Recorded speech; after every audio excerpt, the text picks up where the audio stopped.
హల్లెలూయా! దేవునికి స్తోత్రం. సృష్టికర్త అయిన యేసు ప్రభువారు పరిశుద్ధ గ్రంథం నుండి ఈరోజు మన కొరకు ఇస్తున్న వాగ్దానం అపోస్తలుడైన పౌలు రోమీయులకు రాసిన పత్రిక 10వ అధ్యాయం 17వ వచనం. కాగా వినుట వలన విశ్వాసము కలుగును, వినుట క్రీస్తును గూర్చిన మాట వలన కలుగును.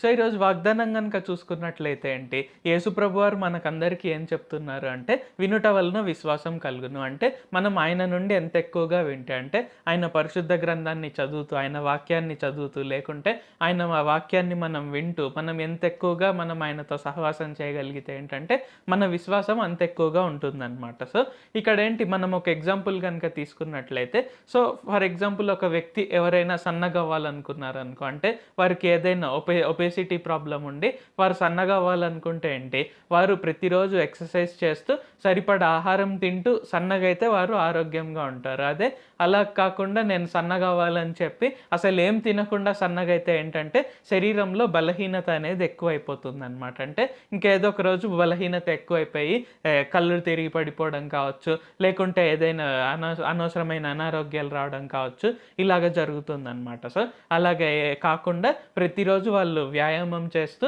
సరిపడా ఆహారం తీసుకుంటూ ఉంటే ఏంటంటే ఖచ్చితంగా ఆరోగ్యంగా జీవించగలుగుతారు. సో అదే విధంగా ఏంటి, మనం కూడా ఆత్మీయ పరంగా ప్రతిరోజు ఎదగాలంటే మనము ఆహార రీతిగా మనము యేసుప్రభు వారి వాక్యాన్ని మనం తీసుకోవాలి. ఆయన వాక్యాన్ని ప్రతిరోజు చదవడం కానీ వినడం కానీ చేస్తూ వ్యాయామం చేయడం లాగా మనం ప్రతిరోజు ప్రార్థన చేయాలి. సో ఈ విధంగా మనం ఆయనతో కనుక సమయం గడిపినట్లయితే ఏంటంటే ఖచ్చితంగా మన విశ్వాసం అనేది ఎప్పుడూ తగ్గకుండా ప్రతిరోజు పెరుగుతూ ఉంటుంది. సో ఈవెన్ యేసుప్రభు వారు కూడా శిష్యులను ఒక్కొక్కసారి అల్ప విశ్వాసులారా అంటారనమాట. సో అల్ప విశ్వాసం అంటే ఏంటి, వారు అల్పంగా ఒక్కొక్కసారి యేసుప్రభు వారి నుండి వింటున్నట్లు అనమాట. అంటే కొన్ని చోట్ల వాళ్ళు ఏమంటారు, యేసుప్రభు వారిని డౌట్ పడడం కావచ్చు, లేకుంటే మన దగ్గర రొట్టెలు లేవే అని ఆలోచించడం కావచ్చు.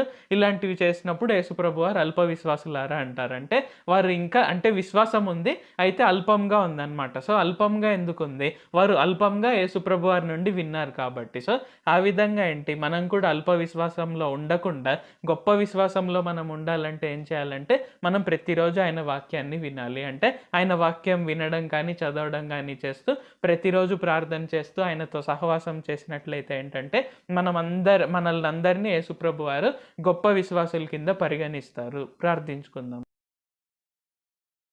ప్రభువా, దేవా, సర్వాధికారి, మాకు ఇంకొకసారి ప్రార్థించుకునేందుకు అవకాశం ఇచ్చినందుకు వందనాలు తండ్రి.